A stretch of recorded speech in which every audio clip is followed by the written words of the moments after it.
Hi everyone and welcome to Club 4 episode 16 of Rolling in the Isles, an FM20 British Isles Journeyman series with me, the United City FM. Welcome along and welcome to another international edition. We are at the semi-final stage of the European Championships with my England side. We got out of a group with Scotland, Turkey, Russia in it. We then played Switzerland and Sweden in the knockouts so far and comfortably dispatched to them. And today we get Italy in the semi-final, and the final will be against, I think it's France or Spain, possibly one or the other. We'll find out. So yeah, that's where we're at. It's gone very well so far, some good wins so far, but today is going to be tricky. And the two reasons it's going to be tricky is, one, it's against Italy, and they're going to want revenge because we beat them in the semi-final of the World Cup two seasons ago before we won the World Cup, on our way to winning the World Cup, should I say. So they're going to want a bit of revenge for that. And the second reason that it's going to be a little bit tricky is that I'm making a huge gamble. And the gamble is that we're pretty much playing our second string 11 in this 23-man squad. The reason for it is there are a lot of players here, excuse me, that I don't feel will play in the final if we get through to it, having played today. The likes of Greg Gray, for example, and even Ashley Luker on 90% fitness. They're just struggling a little bit to keep up with the pace of this tournament. And some of these are good. Well, what would I say? I would say all of these are good enough to play. That's why I've chosen them in my 23.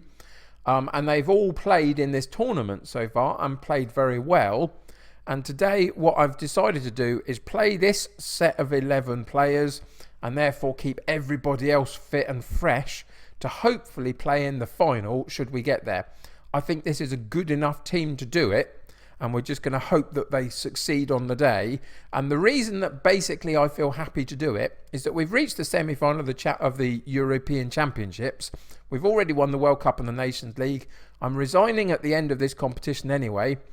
And I just felt, well, why not take a gamble? Why not see if we can put a side out that I think can win this one, having looked at the Italians, and then save all of my big guns for a potential final where they could feel fit and healthy. These are the sorts of decisions you live and die by as a manager. And today, this is the decision I've made. It will work or it won't. But whatever happens, I resign at the end of the competition and I move on, allowing England to move on after this. So it didn't feel like too big a deal to me. And so we'll see what happens. But what it means for this particular game against Italy in the semi-finals is that we've gone with Sachel in goal, and we've got Cork and Dunn in central defence, with Kelly at right back and Booker at left back, Kenner, Malt and Appiah in central midfield, with Schulberg on the right, Owusu on the left and Doyle up top, and everybody else on the bench. So here we go, gamble or not. This is what I've chosen to do, and we'll see whether it works or not. It might fall flat on its face. But let's go and see what happens in this particular match with Italy and hope that we can get through to the semi-final. So let's get into the game and see what happens. So we're favourites for a reason. Go and show them why. It's a big match, absolutely, at the Etihad, which of course is my home ground in terms of club management at Man City. That's a good place for me to manage any time, isn't it, really, at the moment, considering that I'm part of the Man City family now. So, yeah, let's see if we can just produce a performance that ultimately gets us through. I don't really care how we do it, as long as we get through. It can be as scrappy and as dead and dull as it likes to be, as long as we get through. And so far, we are in this game with this set of players that would potentially not be my first 11. You can see that we are fairly good on the chances, fairly good on the possession as well, and we look like we're going to get to half time. I was going to say with no issues, and then all of a sudden there's an issue, and it's Schulberg that's coming off because of an injury, and he's picked up a potential knee injury, so that's unfortunate. What we're going to do, I think we are going to risk it even further, and we're going to play Gibbons out on the wide rather than Shenton, and keep him in reserve for a later point. and we're just going to keep focused on doing this particular job. Can we nick a goal somewhere that gets us through to this final and makes my choices all worthwhile? So passionately, we're going to go. It's time for everyone to dig in and just send them back out there. And then we'll go into the shouts and encourage them. See if we can boost their morale a little bit halfway through the game. And that is going to do a fantastic job. Appiah with the free kick, fairly central, and he drifts it over to that far post. And oncoming Cork puts it home with no problems at all. That's a central defender on the volley, right-footed, into that near post area, and the goalkeeper can't quite stop it. No offsides, and my gamble so far is paying off. And these, as I said earlier, these are the things that you live and die by as a manager. And if we can get through to this final today, that would be quite some tactical gamble, wouldn't it, really? If you could imagine England showing up properly in the next championships that we're going to be watching in real terms, and in the semi-final playing a second string 11 against the Italians, not sure it would go down very well, would it, really? But so far, so good. We've picked up that injury, which is disappointing. But the players are doing a fine job, and at the moment, I'm just going to leave them to it and not risk any of my starting 11. We'll see whether that works out. Kelly with the corner kick, not quite where we wanted him to deliver it to, really. Didn't get past the near post and the man on the near post for the Italians, who rides a challenge there, gets into the box, rides another challenge, drops it off to the top of the area, and then smashes it against the woodwork. And we are a little bit fortunate there, but still we were able to hold the defence shape and try and get a tackle in. It just didn't quite work for us. Again with a free kick from Appiah from quite a distance out, puts it again to the far post from where he kicks the ball, and we hit the woodwork ourselves, and it looks like we are just going to squeeze through in this game. And again, I'm going to take that. I know that everybody will be going, what have you done? Why did you do it? This is why I did it. I had faith in the fact that my 11 was strong enough. I went and had a look at the Italians, and there's some good players in there. Absolutely there is. But they were not better than what we had. And I was confident that this side could do it. And we did. And we've now got to the final of the championships. And we've got a full strength first 11, I would hope, unless anything happens between the two games. Passionately, congratulations on getting to the final. That's amazing. And my gamble paid off. I'm absolutely ecstatic about that. I kind of wasn't sure totally whether it would work, but I had faith in this set of players. I chose a 23-man squad that I genuinely thought any member of the team and the squad could play at any point. And it doesn't diminish our quality too much. I mean, obviously, you get the key people like Ashley Luca, who is better than everybody else. But, you know, other than that, I think the squad is very balanced. So what's he got? A damaged kneecap. Ow. That's painful. I guess he'll probably miss the final, unfortunately. England go on course. Lampard spotted looking at players that he might want to buy. Fantastic. Okay, fair enough. And we will go and find out who we get to play in the final of the European Championships. And here we go. It is Spain. Spain beat France in the semi-final, and we get Spain in the final on Sunday the 11th of July. So it's about 3 days away as we speak. There's a friendly match for Man City in between time against Hamburg. So I'll probably let my assistant just do that one and not be worried about it. And then we'll come along for the game against Spain in the final of the European Championships and see if my gamble paid off and we can get a full strength 11 out onto the pitch for such an important match. So give me a second to go through the next few days and then we'll check out the Spain game.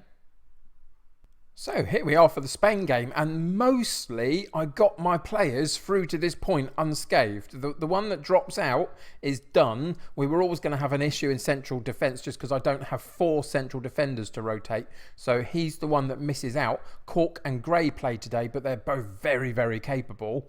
Other than that, you can see that everybody else is above the 90% mark to play the game. So every gamble that I made has seemed to have paid off pretty much. The one player that got through my net in the last game against Italy that I didn't quite realise until it was too late was I intended to play Osmani at right back instead of James Kelly at right back for the Italy game, easy for me to say, and I forgot to switch them over, so James Kelly played, but he's at 90%, so I'm still going to keep him in. 7.43 average rating is decent, isn't it, for him? He's a very, very good right fullback, so he stays in, but Osmani can come in later in the game if we need to. And we've got Cork that's playing at 87%. The thing that we can do for him late in the game, should we need to, is either Dunn can come in and play the last 20 minutes, or even Kenner can. He's a holding midfielder stroke central defender, really, so he can play either. So we have got that rotation option if we need it. But look at everybody else. The likes of Sancho at 95%, 96%.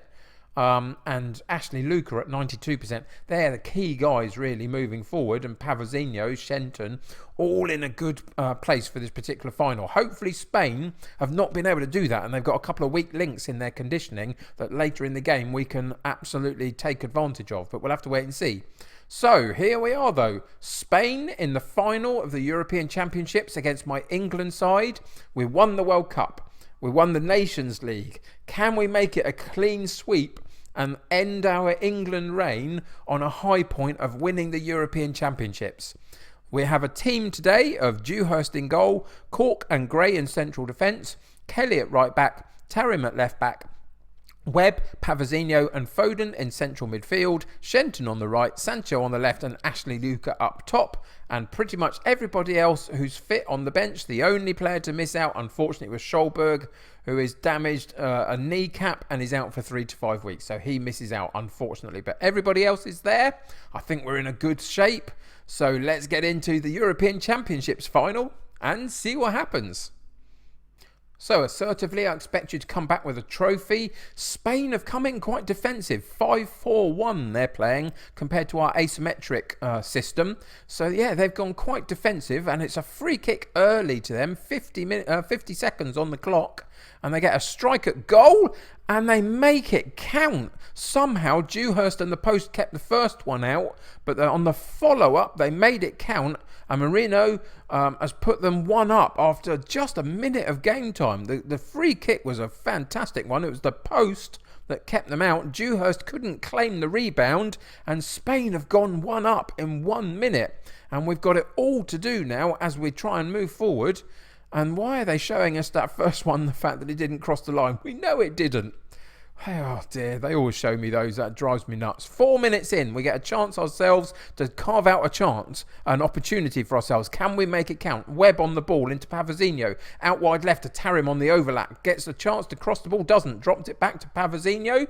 Rise a challenge, and it's hacked down, and surely that's given us a penalty kick. And it has, and we get a really, really good chance here. Foden it will be on the penalty kick. Can he make it count and put us 1-1 after 5 minutes, just under? He can comfortably, no doubt about him at all. He's a very cool, calm, collected customer, Foden, and he puts it home with no problems, and we go 1-up just under the 5 minute mark, and we've found ourselves back in the game, which is really good, really early, so we don't have to worry too much about that lead drifting away from us that Spain had. And it's started a very open affair, hasn't it, really? You can see actually Spain have done very well in terms of their conditioning to get their players here at all, but they're all uninterested at the moment after being given a bit of a team talk by their manager, so that's kind of good. It shows that they're in a little bit of a disarray. So far we've remained composed, although the nerves start to drift in a little bit there. Just as we approach the end of the first half, it's been quite quiet, but look at that. 13 shots at goal, 5 on target, 2 and 2 for them, 55% of the possession for us. It's not going badly. It's just that little bit of a problem to start with the match where we lost that early goal. So we're going to go back in assertively and say let's see. It's time for everyone to dig in, and then we're going to boost them and tell them that I have faith in them, basically, and just get a favourable response from them to go out there and give everything for the cause. And it worked pretty well. They seemed motivated, so we'll put them back out there. No need to change any of the personnel just at the moment, although we might do that with 25 minutes to go just to keep it fresh. And a good win, a headed win there by Cork, coming out and claiming the ball. And what happened there? Sancho gets hacked down, and they've had a player sent off in the first 5 minutes of the second half. That's got to be good for us, surely. That means they have to rejig their lineup, and they've still got 5 at the back, so they've only got 3 in midfield now. And surely that helps us. And we must be able to find a way to break them down. So what we're going to have to do is go and find, sort of change our way of play a little bit, I think. So cancel that, actually pause the game and go into the tactics page. What can we do about this? Now, they're playing 3 in midfield, but they're playing 5 at the back. So I think we need to go full bore at them, to be honest, and see if we can break them down. So it's going to be a bit of a team reshape. So give me a second to figure it out, and I'll come back and show you what I've decided to do. So, I told you I was going to change it all, and this is what I've decided to go. We are going full bore at them. One last go for the last half an hour of this game, 20 minutes of this game, of my England career. We are going to give this a good go. We've gone 3 up top. Gibbons and Doyle come into the side. Appiah replaces Foden and comes and sits in just behind them. Webb moves into a more central midfield role, still playing the ball-winning midfield role. But the Metzala alongside with Pavazinho, and the back line and the goalkeeper stay the same. We've changed the setup to a route 1, a positive mentality, always looking to go forward as much as we can. In possession, we've kept it fairly narrow. We haven't got any specific approach play instructions. Standard passing, not the absolutely chug it up there. It still remains disciplined in moving it forward, but it's much more direct as a style. Higher tempo, but not too high. Sometimes looking for time wasting. Playing for set pieces and being more disciplined in our structure. And the transition, we are counter-pressing them and counter-attacking them when we get the ball. We're distributing it to the target man, taking a long goal kicks, getting it up the pitch slightly quicker. Playing a higher line with a higher line of engagement just to keep them pushed into their half. They've got 5 at the back, remember, and 3 in midfield. We can outnumber them in midfield. We've got to push up and see if we can outnumber them in attack as well. And we're using tight marking when we have any form of counter-attack against us. So that's what we're going to do. It may fall flat on its face, but again, in the last game, we played a completely random team. In this one, we're playing a random tactic just to see if we can get the job done. And we'll see whether we can cope with the last 20 minutes of the game. So we'll go back in. And as soon as the opportunity comes, we'll say push forward to them as a shout and see if we can find a way to break them down. Look at these statistics. 18 shots at goal, 5 for them.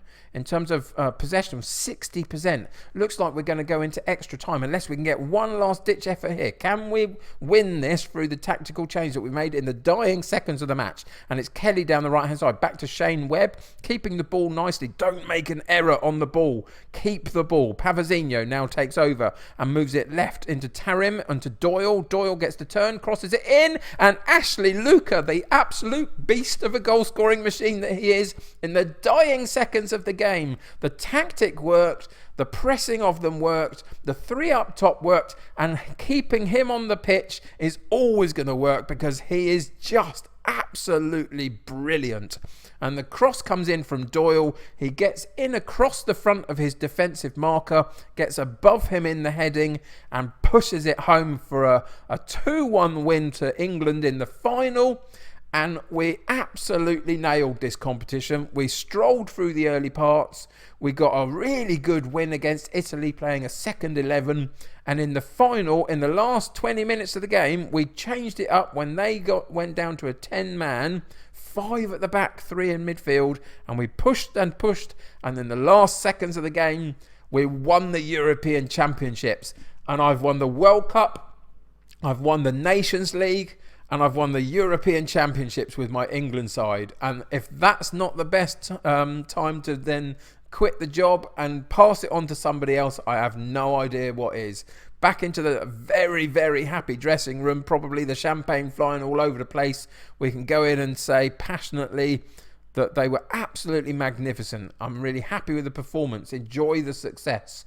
And it was a brilliant performance in the end. It was a bit nervy here and there. Spain came at us in the early parts of the game and caused us a few problems. But ultimately, we came through it, and achievement unlocked, freedom of the country. I have won everything with this team. And that is a magnificent thing that I don't think I've ever done on Football Manager before. In one save, I don't think I've won it all as an international manager particularly. It's not something I do very often, international management, but it felt right to do it here. I'm really happy that we did. We were so good, and we remain in the first position in the world rankings as well. Let's just go and have a look at that and see how high up we are. We are 50 points clear of Argentina and then Brazil in second and third. We are a good team, and that's magnificent to see. So let's go through some of this. England lift the Euro. England win the Euro. There's controversy apparently. I am one of the top England managers. Well, I should blooming well hope so after all I've achieved so far. Consecutive Euro wins. So they'd won it before I took over. So that's a Euro win, a World Cup win and a Euro win with a Nations League in the middle, all in a row for this England setup, which is fantastic. Some previous teams being looked at, optimistic about the future. They don't know I'm going to quit yet. But I'm sure somebody else will come in and continue this form because they've got some amazing players in this setup. They're pleased that we won the Euro. Wish to thank me for the hard work. Blah, blah, blah. England have won the Euro for the past 2 consecutive occasions. Fantastic. Greg Gray expresses gratitude to me. Thank you, Greg Gray. Appreciate that, sir. Done. Critical of manager decision. Well, what's he have to say on behalf of his team? Concern of how little time Sir Declan Rice was given to prove himself as England captain. He has hardly played for me for the last season and a half. What is he talking about now? That is so weird. Bless him. Poor little Dunn, getting all confused and his knickers in a knot for no reason. Foden made England captain. Well, quite rightly so. He was the most experienced person. And there we go. That's it. If we just click back and forth between these two screens, it sets this one up again. And you can see that I've now completed my task. I went through a complete cycle of international tournaments. I won everything that I could come up against. If we go into the schedule, just as one last thing to have a look at, and look at these last couple of seasons. So this is when I took over at this point here. Do you remember that 15-0 was one of the first games, wasn't it? This is where I took over. Israel 2-0, 15-0 against the Faroe Islands. We beat them 17-0 again in the second game against them. So this is where I took over. We drew against Poland, and then we drew against Poland again. Bit of a bogey side, but other than that, all the way through, loads of wins. I think I managed 50 games unbeaten as England manager at that final. And we were on like a, 18 match winning streak or something. I don't know, 12. I don't know what it was. Anyway, it was big. And we were really, really successful. And that's going to be it. You get the interesting opportunity now to watch one of the most successful England managers of his generation by any stretch. I get to resign my position. And let's go and have a look and see what we can do here. So, we're not going to retire. That would be a problem for my Man City side, wouldn't it? Let's go into my contract and we're going to resign as England manager and immediately. And we'll see what response we get, because we should get quite a glowing response, really. Resigned the role with rumour stepping down to focus on club responsibilities. That is exactly right. That is exactly why I'm doing it. 13 years of experience with the likes of Derby, blah, blah, blah. Who's going to be the successor? Antonio Conte is one that's potentially up there, along with a few others, likes of Patrick Vieira.